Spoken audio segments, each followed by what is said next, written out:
Hi friends, welcome to my channel. ఇవాళ recipe butter chicken recipe అండి. ముందుగా అయితే కిలోన్నర చికెన్ తీసుకొని నీట్గా కడిగి పక్కనైతే పెట్టుకోండి. తర్వాత ఒక బౌల్ తీసుకొని అందులో చికెన్ తీసుకోండి. చికెన్ వేసుకొని రెడ్ చిల్లీ పౌడర్ వచ్చి 2 teaspoon red chilli powder, టీస్పూన్నర ఉప్పు, టీస్పూన్నర అల్లం వెల్లుల్లి పేస్ట్, ఒక నిమ్మకాయ, అర టీ స్పూన్ పసుపు వేసుకొని మొత్తం కలిపి మూత పెట్టేసి పక్కన అయితే పెట్టుకోండి ఒక 10-15 నిమిషాలు. తర్వాత అయితే స్టవ్ వెలిగించి ఒక కడాయి పెట్టి అందులోకి కొద్దిగా ఆయిల్ వేసుకొని 2 క్యూబ్స్ బటర్ వేసుకొని ఇందులో గరం మసాలాలు అయితే వేసుకోవాలి. బిర్యానీ ఆకు, చెక్క, లవంగాలు, యాలకలు అవి రెండు వేసుకోండి. వేసుకొని కొద్దిగా వేగిన తర్వాత ఒక 3 మీడియం సైజ్ ఉల్లిపాయలు కట్ చేసి పొడవుగా వేసుకోండి.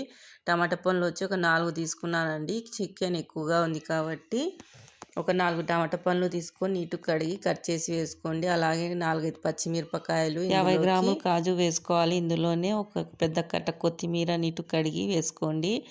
ఒక టీ స్పూన్నర కారం పొడి, ఒక టీ స్పూన్నర ధనియాల పొడి, 1/2 టీ స్పూన్ పసుపు వేసి కొద్ది నీళ్లు పోసి బాగా లో ఫ్లేమ్లో మగ్గనివ్వండి. తర్వాత స్టవ్ వెలిగించి కడాయి పెట్టి అందులో బటర్ వేసుకొని ఆ బటర్లోకి మనం కలిపి పెట్టుకున్న చికెన్ వేసి ఇలా తిప్పుకుంటూ 2 వైపులా ఒక 2-3 నిమిషాలు ఇలా ఫ్రై చేసుకొని పక్కనైతే పెట్టుకోండి. తర్వాత మనం చల్లారిన మసాలా మిక్సీ జార్లో వేసుకొని ఇలా మెత్తగా ఎంత వీలైతే అంత మెత్తగా గ్రైండ్ చేసి పెట్టుకోండి. తర్వాత స్టవ్ వెలిగించి కడాయి పెట్టి కడాయిలోకి బటర్ వేసుకొని ఈ మసాలా మొత్తం వేసి కొద్దిగా ఉడికిన తర్వాత మనం ఫ్రై చేసుకున్న చికెన్ ఇందులోకి వేసుకొని లో ఫ్లేమ్లో బాగా ఉడికించుకోండి.